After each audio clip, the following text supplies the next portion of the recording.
Hello, my beautiful dreamers. This is Luna, and welcome back to Luna's Romance Audiobooks, where trust is shattered in whispered conversations, escape happens in darkness, and sometimes fleeing before dawn means running toward your true destiny. Tonight, I have a story that will break your heart before it heals it. A tale of a woman who gave everything to the wrong man, a devastating conversation overheard in the shadows, and the courage it takes to run when staying means destruction. But most of all, it's about discovering that what you flee from isn't always what breaks you. It's what you flee toward that saves you. Imagine being Luna to a powerful alpha. Imagine giving him 3 years of devotion, loyalty, and love. Now imagine overhearing him planning your replacement. Not just replacing you as Luna, replacing you entirely. Discussing how to dispose of you, how to make room for the she-wolf he actually wants. And imagine having hours, just hours, before dawn when his plan executes. Hours to decide, stay and face whatever he's planned, or flee into the darkness and pray you survive. So settle in close, my dreamers. This is a story about the conversations we're not meant to hear, the courage to run when running seems impossible, and the unexpected salvation that waits in the darkness when we're brave enough to flee. This is Before the First Light. Prologue, the conversation. My name is Alara, and I'm about to hear the words that will destroy my world. It's midnight. I'm returning from a late meeting with the pack elders, walking through the corridors of the estate I've called home for 3 years. I hear voices, coming from my mate's study, Alpha Thorn's study, my mate, my husband, the wolf I've served as Luna for 3 years. I approach to announce my return, but something in his tone stops me. Something cold, calculating, dangerous. The ceremony is tomorrow night, Thorn says. Everything is arranged? Yes, Alpha. That's Marcus, his beta. The documents are prepared. The pack will be assembled. It will appear completely legitimate. Good. And Alara? She suspects nothing? My blood runs cold. They're talking about me. Planning something involving me. Without my knowledge. She suspects nothing, Marcus confirms. She's been the perfect, obedient Luna. Trusts you completely. This will blindside her. Excellent. The rejection ceremony will be quick. Public. I'll declare her unfit as Luna. Cite her failure to produce an heir. The pack will accept it. Rejection ceremony. He's planning to reject me. Publicly. Tomorrow night. And afterward? Marcus asks. What happens to her? Afterward, Thorn's voice drops, becomes deadly. Afterward, she'll be declared rogue, stripped of pack protection, and dealt with accordingly. I mean she knows too much about pack business, about my dealings, about things that could damage me if revealed. She can't be allowed to leave, can't be allowed to talk. Once she's rogue, she's fair game. An accident will be arranged, quick, permanent, problem solved. Dealt with? An accident. He's planning to have me killed. And the new Luna? Marcus continues. Seraphina is prepared? Seraphina is perfect, strong, fertile, from a powerful family. Everything Alara isn't. Everything I actually need. The ceremony will happen immediately after. Rejection at sunset. New mating at midnight. Clean. Efficient. The pack might question. The pack will accept what I tell them. Alara failed her duties. Seraphina fulfills them. Simple. They'll adapt or they'll leave. I can't breathe, can't move, can't process what I'm hearing. My mate, my husband, the wolf I've loved and served for 3 years, is planning to reject me publicly, declare me rogue, and have me killed. All so he can mate with someone else. Someone he considers better, stronger, more worthy. You're certain this is necessary? Marcus asks. Alara's been loyal, devoted. She doesn't deserve... I don't care what she deserves. I care what I need, and I need her gone, permanently. Now make sure everything is arranged. I want no mistakes tomorrow. Yes, Alpha. Footsteps. They're coming. I move quickly, silently. Hide in an alcove as they pass. Marcus first. Then Thorn. My mate. The wolf who just sentenced me to death. He doesn't see me. Doesn't know I heard. Doesn't know I'm standing in the shadows, heartbreaking, world-shattering, mind-racing. I have until tomorrow night. Less than 24 hours. Before he rejects me publicly. Before he declares me rogue. Before he has me killed. I have until dawn to disappear. To run. To escape before his plan executes. I have hours to flee the life I've built. The male I loved. The pack I've served. Hours to run before the first light reveals my absence. And I'm going to use every single one. Chapter 1. The Luna, 3 years before. The mating, I became Luna 3 years ago, chosen by Alpha Thorn Blackwood, selected from dozens of candidates to be his mate. You're perfect, he'd said during our courtship. Intelligent, graceful. Exactly what Ironwood Pack needs as Luna. I'm honored. I'll do everything I can to serve the pack well. I know you will. You're dedicated, loyal, reliable. Those are rare qualities. The mating ceremony was beautiful, traditional, everything I'd dreamed of.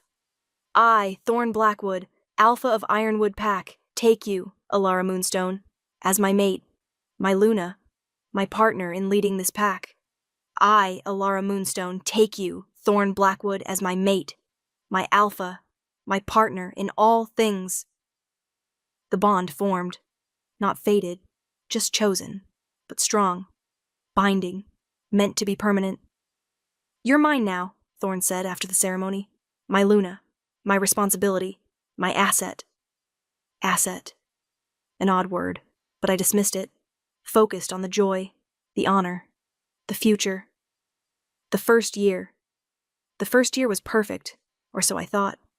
I threw myself into Luna duties, managing the pack house, organizing events, supporting Thorn's leadership, being the perfect mate.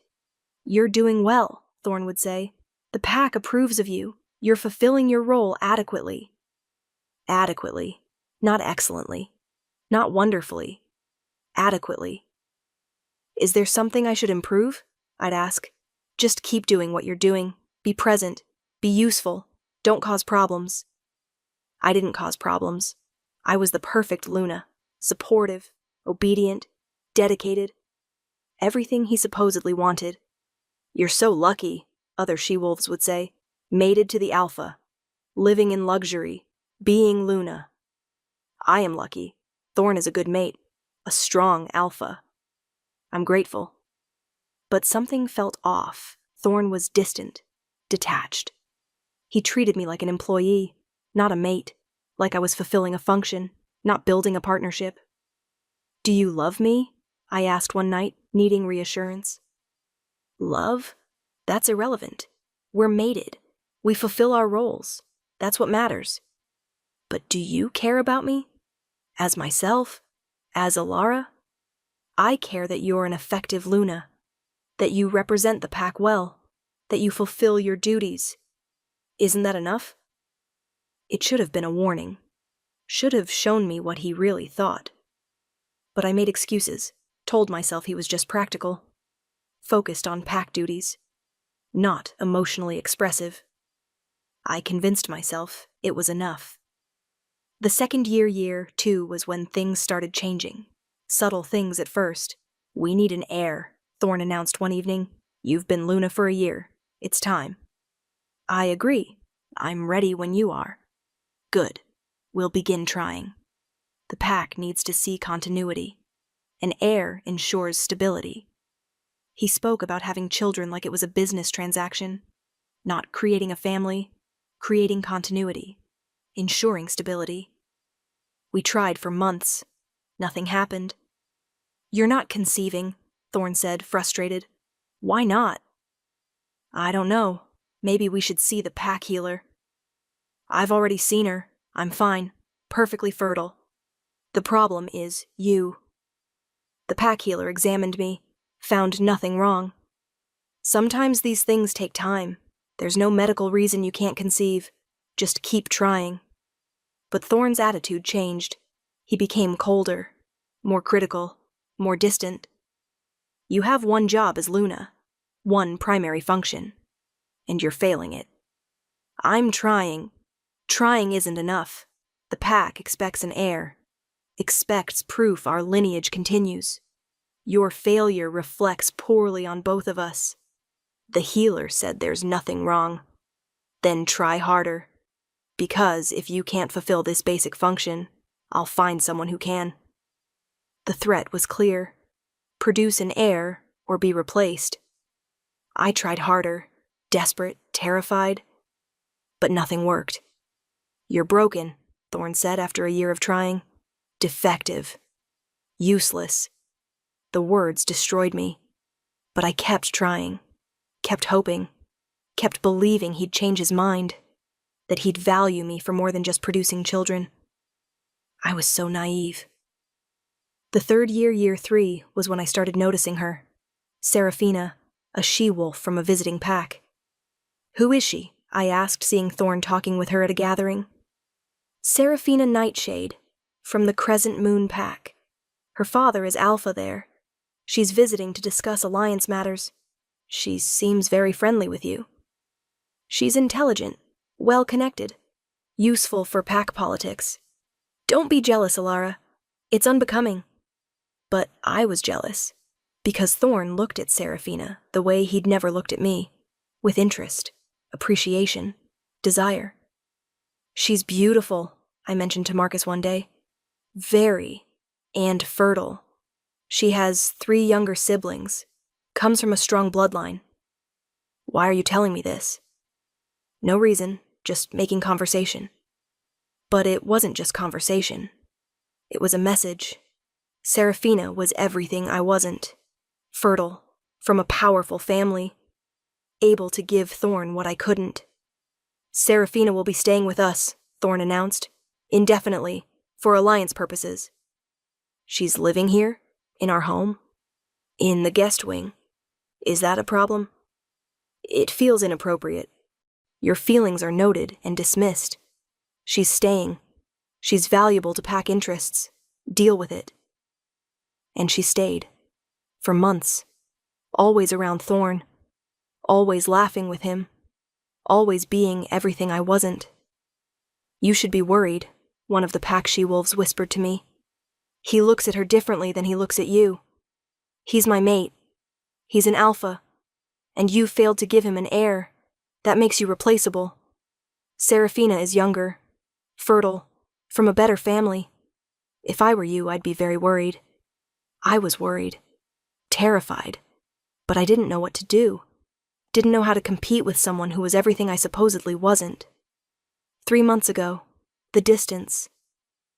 3 months ago, Thorn stopped coming to our shared chambers, stopped pretending we had a real mating, stopped even basic courtesy. Where do you sleep now? I asked when I noticed. That's not your concern. Focus on your duties. Stop monitoring my movements. I'm your mate. You're my Luna. There's a difference. Fulfill your role. Stop demanding things you're not entitled to. I'm entitled to honesty, to respect, to basic partnership. You're entitled to what I decide you're entitled to. Nothing more. Now drop this. I'm tired of your neediness. I should have confronted him, should have demanded truth, should have seen what was coming. But I didn't. I just tried harder, tried to be more perfect, more useful, more valuable, tried to be enough for a male who'd already decided I wasn't. Last week, the signs became impossible to ignore. Thorn and Seraphina were together constantly, laughing, touching, behaving like mates while I was treated like a servant. People are talking, I told him, about you and Seraphina, about how inappropriate it looks. Let them talk. I don't care about gossip. I care. I'm your Luna. This humiliates me. Then be a better Luna. Give me an heir. Give me a reason to value you. Until then, stop complaining about things you can't control. I can't control my fertility. Exactly. You can't control the one thing that matters. So maybe you shouldn't be Luna at all. Maybe someone more capable should take your place. The threat was explicit, clear. He was going to replace me. I just didn't know how permanent that replacement would be. Chapter 2. The Overhearing, the Late Meeting. The night I overheard his plans started ordinarily, a meeting with pack elders, discussing territory boundaries, standard Luna business. "Thank you for your input, Luna Alara," the head elder said as we concluded. "You've been invaluable in mediating this dispute. I'm just doing my duty. You do it well. The pack is fortunate to have you." The compliment warmed me, made me feel valued for the first time in months. I returned to the estate around midnight, planning to go straight to bed. But I heard voices from Thorne's study. Curious. Who would he be meeting with this late? I approached the door, intending to knock, to announce my return. Then I heard my name. The plan revealed. "And Alara? She suspects nothing?" Marcus's voice, asking about me. Why were they discussing me? I pressed closer to the door, listening, heart pounding. "She suspects nothing. She's been the perfect, obedient Luna. Trusts you completely. This will blindside her." Thorne's response made my blood run cold. "Excellent. The rejection ceremony will be quick, public. I'll declare her unfit as Luna. Cite her failure to produce an heir. The pack will accept it." Rejection ceremony. He was planning to reject me, publicly. Declare me unfit. I kept listening. Needed to know more. Needed to understand. And afterward? What happens to her?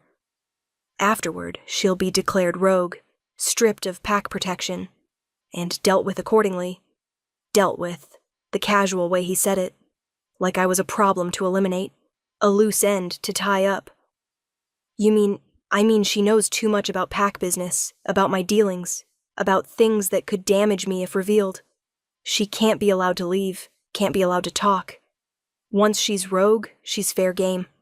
An accident will be arranged. Quick, permanent, problem solved. An accident. He was planning to have me killed.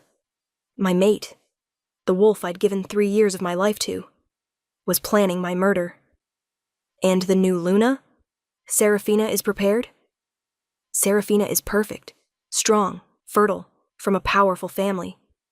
Everything Alara isn't. Everything I actually need. The ceremony will happen immediately after. Rejection at sunset. New mating at midnight. Clean. Efficient. He'd been planning this. For how long? Weeks? Months? How long had he been plotting my replacement and death? The details. I listened to them discuss logistics. Every word a knife to my heart. The rejection will be at sunset. In the pack square. Maximum witnesses. Maximum legitimacy. And you're certain she won't fight it? What can she fight? She's failed her primary duty. Failed to produce an heir. The pack knows it. They'll support my decision. Some might object to the speed, rejecting her one moment and mating Serafina the next. Let them object. I'm alpha. My decisions are final. Those who don't like it can leave. And the accident? Will happen within 48 hours of the rejection. Once she's rogue, we have legal cover. A tragic hunting accident. A fall. A rogue attack. Something believable. Something that can't be traced back to us. You're certain this is necessary? She's been loyal. Loyalty is irrelevant. She knows things, sensitive things, about the alliance with Shadowpack, about the territory deals, about financial arrangements that wouldn't hold up to scrutiny. She's a liability. Liabilities must be eliminated. So, it wasn't just about replacing me with Serafina. It was about silencing me, making sure I couldn't reveal whatever shady dealings Thorne had been involved in. I'd been so blind, so trusting, so stupid. The timeline. Tomorrow night, then. Everything is arranged? Everything. Documents prepared, pack assembled, Serafina ready. Guards briefed on the post-rejection security measures. Post-rejection security measures. Guards to ensure I couldn't escape, couldn't run, couldn't save myself. Good. I'll announce a mandatory pack gathering tomorrow at sunset. Alara won't suspect anything unusual. She'll walk right into it. And if she does suspect, if she tries to leave, she won't.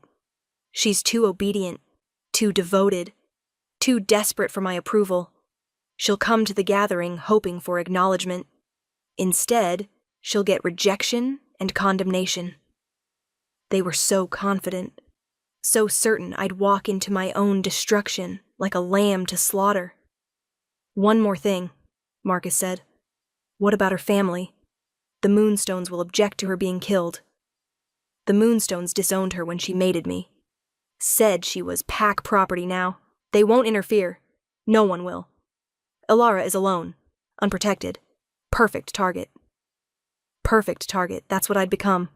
Not Luna, not mate, not even person. Just a target to eliminate. It's the realization. Footsteps. They were leaving the study. I had seconds to hide. I pressed into an alcove, watched them pass. Marcus first, then Thorn, my mate, my husband. The wolf I'd loved, served, devoted myself to. He walked past without seeing me, without knowing I'd heard everything, without knowing his perfect plan was about to unravel. Because I wasn't going to that gathering, wasn't going to stand there and let him reject me publicly, wasn't going to be declared rogue, wasn't going to wait around to be murdered. I was going to run. Tonight. Before dawn. Before he even knew I was gone. I had hours. Maybe 10 hours before dawn. Before people woke. Before guards noticed. 10 hours to pack what I could carry. To leave behind everything I couldn't. To disappear before the first light revealed my escape. 10 hours to save my own life. And I was going to use every single one. Chapter 3. The preparation, midnight to 1 a.m. The shock.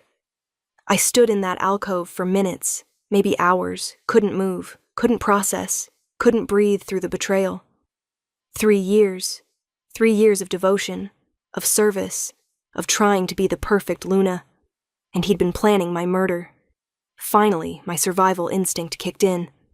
Standing here wouldn't save me. Running might. I crept to my chambers, locked the door, leaned against it, let the reality hit me. I was going to die. Tomorrow night.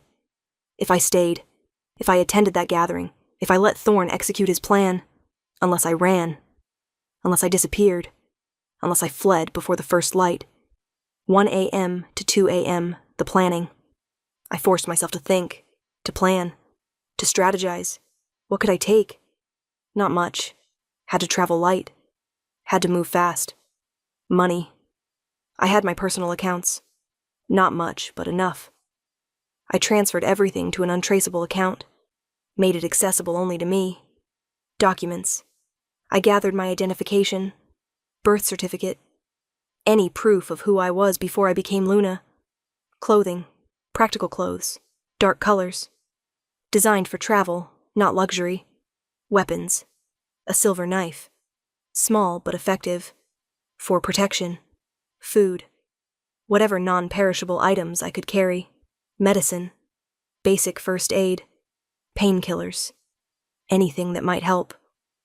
I laid it all out, packed it methodically, kept my mind busy so I wouldn't think about what I was doing, what I was leaving, what I'd lost. 2 a.m. to 3 a.m. The doubt at 2 a.m., doubt crept in. Paralyzing, devastating. Maybe I'd misheard. Maybe Thorn wasn't really planning to kill me. Maybe I was overreacting. But no. I'd heard every word, every detail, every confirmation. He was going to reject me, declare me rogue, have me killed. This wasn't paranoia. This wasn't misunderstanding. This was reality. And reality meant I had to run. But where? I had no pack. No family who'd take me in. No allies who'd protect me against an alpha. I'd be rogue, alone, vulnerable. Easy prey for anyone who wanted to finish what Thorn started. You'll die out there, a voice in my head whispered. Alone. Hunted. Destroyed. Maybe, I whispered back. But I'll die fighting. Not waiting for execution. Not obedient to the end. Fighting. That decided it. I'd rather die free than live one more day in this prison disguised as luxury. 3 a.m. to 4 a.m. The evidence at 3 a.m., I had an idea. Evidence. I needed evidence of Thorne's plan, of his dealings, of everything he wanted to keep hidden. I crept to his study, picked the lock, a skill I'd learned years ago and never thought I'd use, searched his files, and I found it. Everything.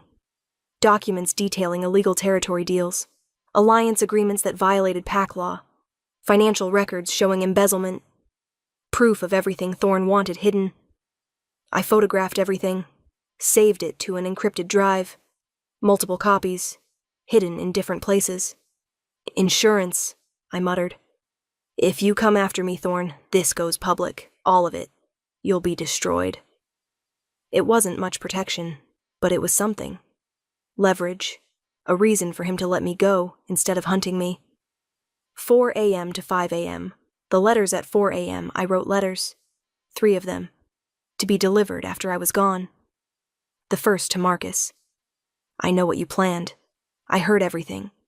I'm gone. Don't look for me. I have evidence of all of Thorne's illegal dealings. If anything happens to me, it goes public. Leave me alone, and your secrets stay secret. The second to Serafina. Congratulations on becoming Luna. I hope you're luckier than I was. Watch your back. Thorne discards what he no longer values. Someday, that will be you. The third to Thorne. I heard you, in your study, planning my rejection, my death. I'm gone. You'll never find me. And if you try, I'll destroy you with the evidence I have. Leave me alone, and I'll leave you alone. Come after me and I'll burn your entire world down. Choose wisely. Dramatic? Maybe. But necessary. I needed him to know I wasn't helpless. Wasn't the obedient Luna he expected. Wasn't going to die quietly. I sealed the letters. Left them where they'd be found after I was gone. 5 a.m. to 6 a.m. The grief at 5 a.m., I let myself grieve. 1 hour. That's all I allowed. I grieved the life I'd thought I had. The mate I'd thought I'd found. The future I'd thought I'd build. I grieved 3 years of devotion, of service, of trying to be enough for someone who never valued me. I grieved the Luna I'd been, the she-wolf who'd believed in duty and loyalty and partnership. I let myself cry, sob, break. One last time. Then I dried my tears, straightened my spine, became someone new, someone who survived, someone who fought, someone who refused to be a victim. I wasn't Luna Alara anymore. Wasn't anyone's mate. Wasn't anyone's target. I was just Alara. And Alara was about to disappear. Chapter 4. The escape 6 a.m. The departure at 6 a.m. Just before dawn, I made my final preparations. One last look around my chambers. The luxury, the beautiful things, the life I'd built. All of it was a lie. All of it was a cage. All of it was a tomb waiting to close. I left it behind without regret. I took the servants' stairs, the ones no one guarded, the ones no one watched, the ones I'd walked 1,000 times as Luna checking on staff. The pack house was silent. Everyone asleep, no one expecting their Luna to be fleeing in the darkness. I reached the side door, unlocked it with the master key I'd stolen from Thorne's study, stepped out into the cold pre-dawn air. Freedom. Terrifying. Exhilarating. Real. 6:30 a.m. The escape. I shifted, ran, put as much distance between myself and Ironwood territory as possible before dawn revealed my escape. My wolf was strong, fast, desperate. She ran like our life depended on it. Because it did. Behind me, the estate grew smaller, disappeared, became a memory, a nightmare, a past I was fleeing. Ahead, the forest opened up, dark, dangerous, unknown. But unknown was better than certain death. Darkness was better than the false light of Thorne's betrayal. I ran until my paws bled, until my lungs screamed, until I couldn't run anymore. Then I ran some more. 8 a.m., the discovery. I reached neutral territory by 8 a.m. The sun was fully up. People would be waking at the estate, discovering my absence. I found a stream, washed my scent, made myself harder to track, a trick I'd learned from pack security briefings. Information meant to help us track rogues. Now I was the rogue being tracked. I shifted back, changed into clean clothes, tried to look like a traveler, not a fugitive. My phone buzzed, messages flooding in. I didn't read them, didn't need to. I knew what they said. Threats, promises, demands to return. I turned off the phone, removed the SIM card, destroyed it, cut that connection completely. No phone meant no tracking, no contact, no way for Thorne to find me through technology. 10 a.m., the safe house. At 10 a.m., I reached a safe house, a place I'd researched months ago, back when I'd first started feeling unsafe, when I'd first started planning escape routes without even knowing why. I need shelter, I told the keeper, an elderly she-wolf who ran a refuge for wolves fleeing bad situations. Just for a day, maybe 2, until I figure out my next move. You're running from someone. Yes. Someone powerful? Very. Will they come looking for you? Probably, but I have leverage. Evidence that keeps me valuable alive. They'll think twice before coming after me. That's good. Smart. Most she-wolves who come here have nothing but fear. You've got protection. That's rare. You'll survive this. I hoped she was right. Hoped my evidence was enough. Hoped Thorne would choose his secrets over his pride. But I couldn't count on it. Couldn't assume I was safe. Had to keep moving. Keep planning. Keep surviving. Noon. The message. Us. At noon, I sent one message, through an encrypted channel. Untraceable, to someone I knew would spread the word. Alpha Thorne Blackwood planned to publicly reject his Luna, declare her rogue, and have her murdered to cover up his illegal dealings. She heard everything. She has evidence. She's gone. If anything happens to her, the evidence goes public. Spread the word. Make sure he knows she's not helpless. Not waiting for death. Fighting back. I sent it. Watched it disperse through underground channels, through wolves who trafficked in information, through networks that existed outside pack law. By nightfall, every pack in 3 territories would know Thorne's plan, would know I'd escaped, would know I had leverage, would know I wasn't the obedient Luna he expected, wasn't going to die quietly, wasn't going to make this easy. Evening.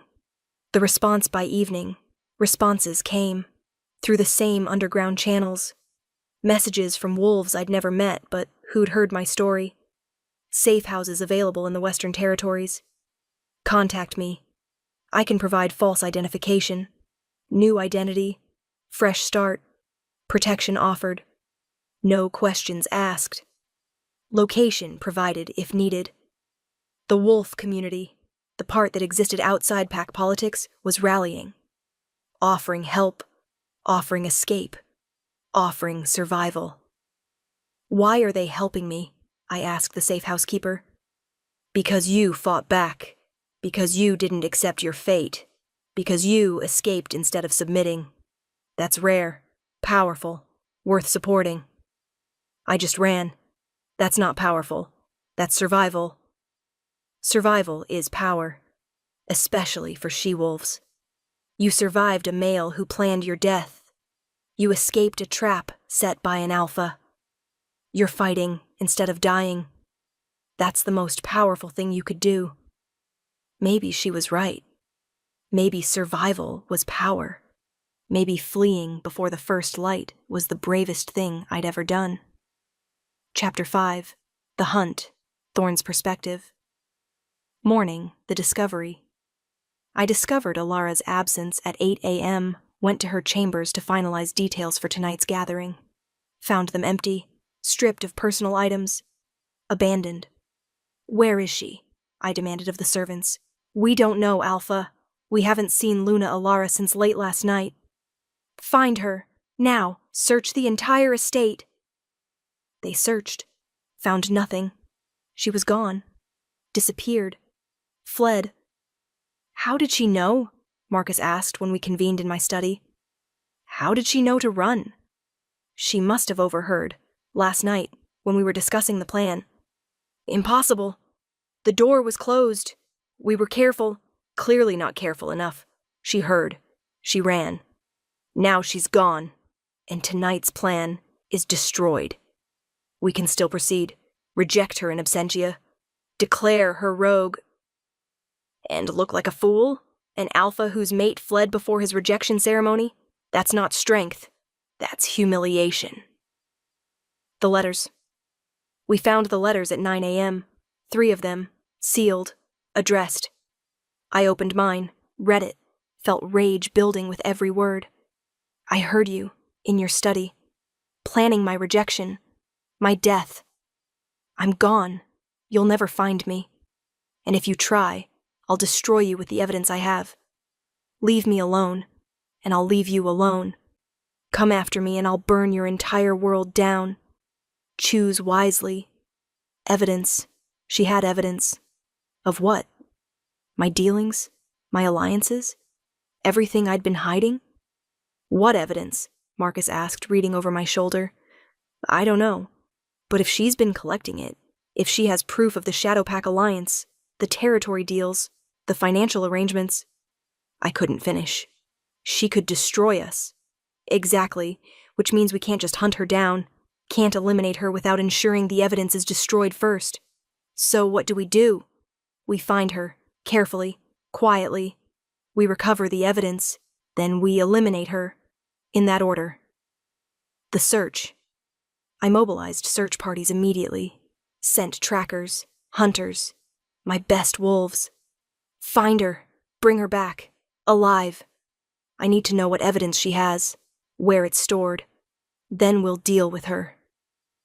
But she'd covered her tracks well, washed her scent, disabled her phone, disappeared into neutral territory where pack authority didn't reach. "She's gone to ground," the head tracker reported. "Used every anti-tracking technique in the book. Whoever taught her this knew what they were doing. I taught her, through pack security briefings, through protocols meant to help us track rogues. I gave her the tools to escape me." The irony was bitter. I'd created my own worst enemy by being thorough in my security training.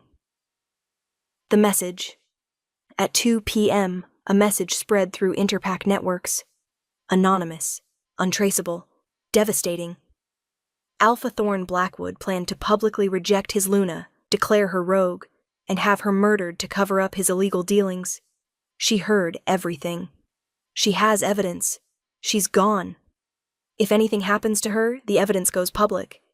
Every pack in 3 territories heard it, knew it, judged me for it. My phone exploded with messages, questions, demands for explanation. "Is it true you planned to kill your mate? What illegal dealings is she referring to? The High Council wants answers, Alpha. Now." I was being destroyed, publicly, completely, by a she-wolf I'd dismissed as weak and obedient. "Deny everything," Marcus advised. "Say she's lying, having a breakdown, making false accusations. No one will believe that. She was too credible, too specific. And if she actually has evidence, then we're destroyed anyway. Might as well deny." But denial felt futile. Alara had outplayed me, had turned my own plan against me, had escaped and weaponized her knowledge in one perfect move. The realization. Sitting in my study that night, the night I should have been rejecting Alara and mating Seraphina, I realized something. I'd underestimated her, completely, catastrophically. Underestimated her intelligence, her courage, her survival instinct. I'd thought she was weak, obedient, easily controlled, just a useful Luna who'd accept whatever I decided. Instead, she'd been strong enough to overhear my plan and not break, smart enough to gather evidence, brave enough to run, strategic enough to protect herself with leverage.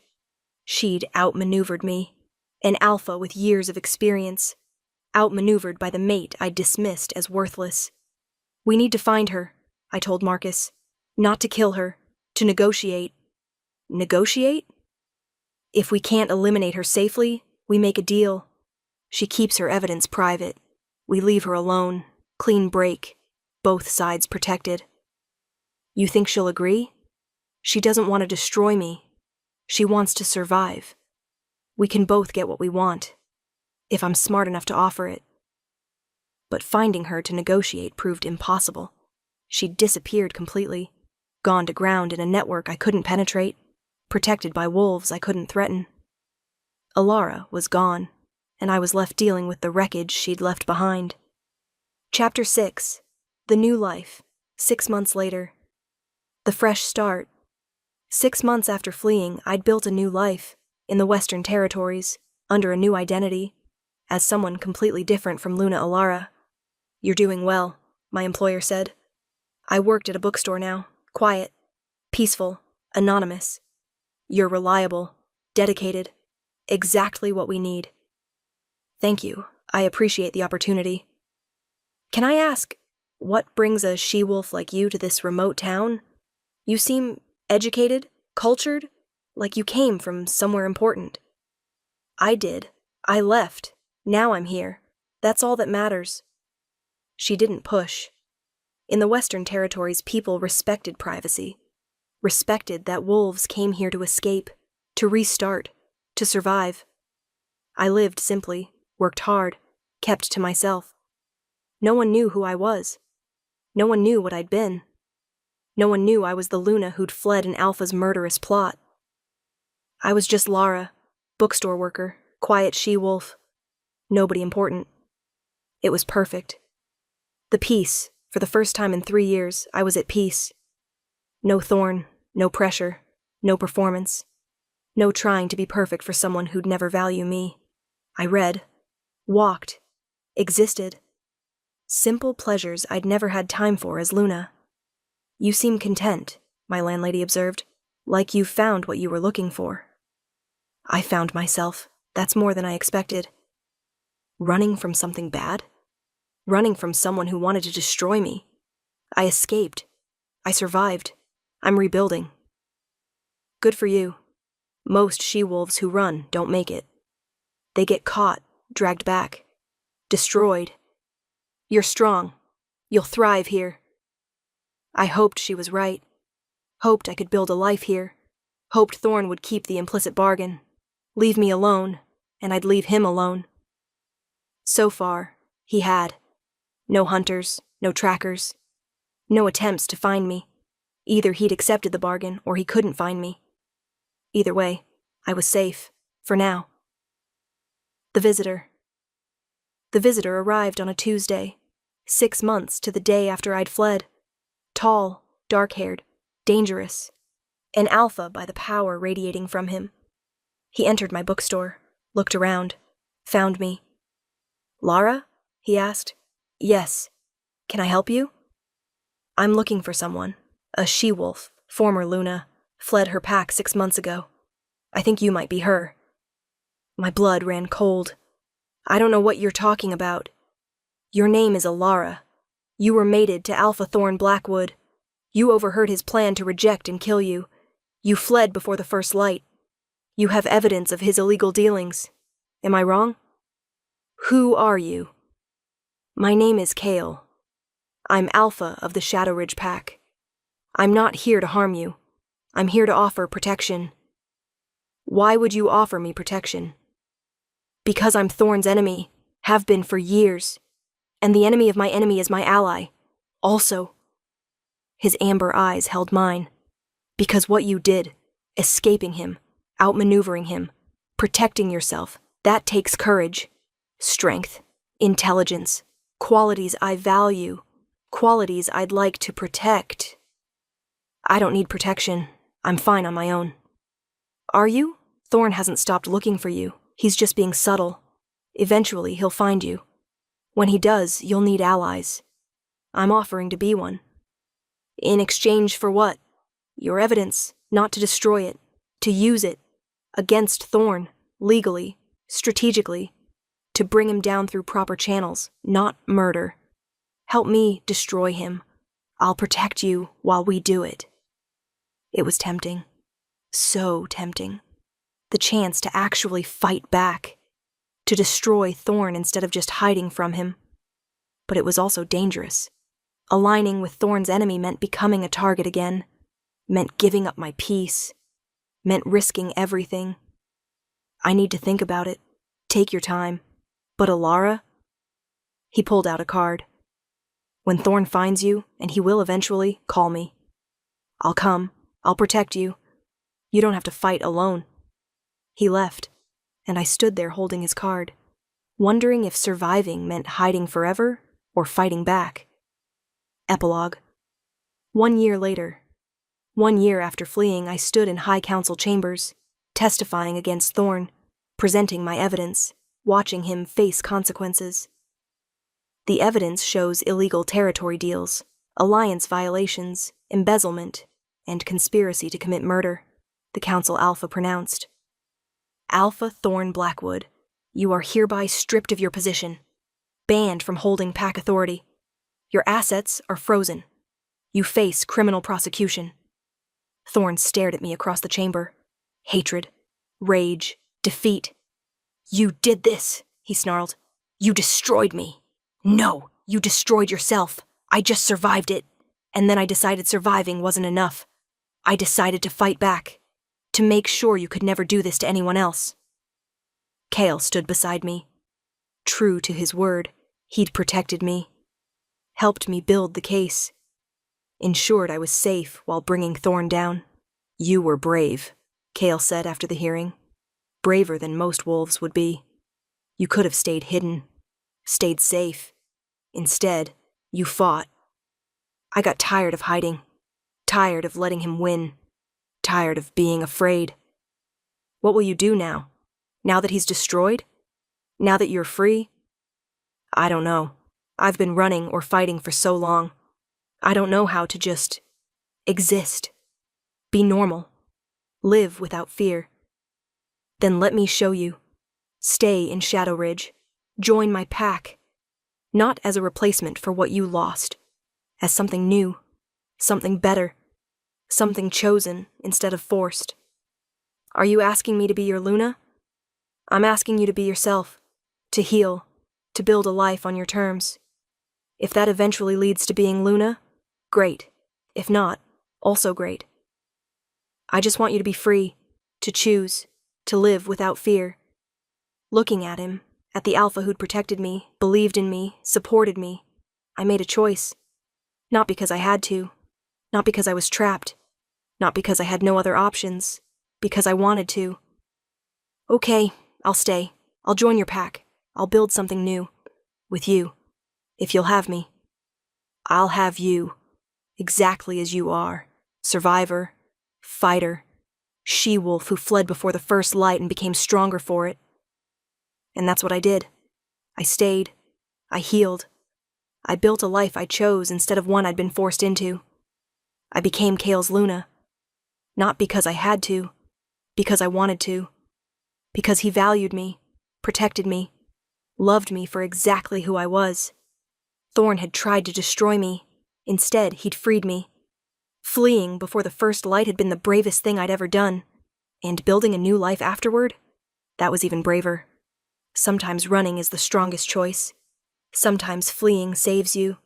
Sometimes the darkness before dawn is when you find your courage. I'd fled before the first light, and I'd run straight into my destiny. Closing. And there you have it, my beautiful dreamers. The story of Alara, Thorn, and Kale. Proof that overhearing betrayal can save your life. Fleeing before dawn takes courage, and sometimes running from darkness leads you straight to light. Did this story move you? Did you feel Alara's terror and triumph? Did you believe in her escape and redemption? Then show me some love. Hit that like button. Drop a comment telling me if you think she should have confronted Thorn before fleeing. and subscribe to Luna's romance audiobooks so you never miss another tale of survival and strength. I want to know, would you have run immediately or tried to gather more evidence? Would you have accepted Keel's protection? Would you have fought back or stayed hidden? Tell me in the comments. Until next time, my dreamers, may your betrayals be overheard, your escapes be successful, and your courage to flee lead you to safety and love. This is Luna signing off. Sweet dreams, beautiful souls.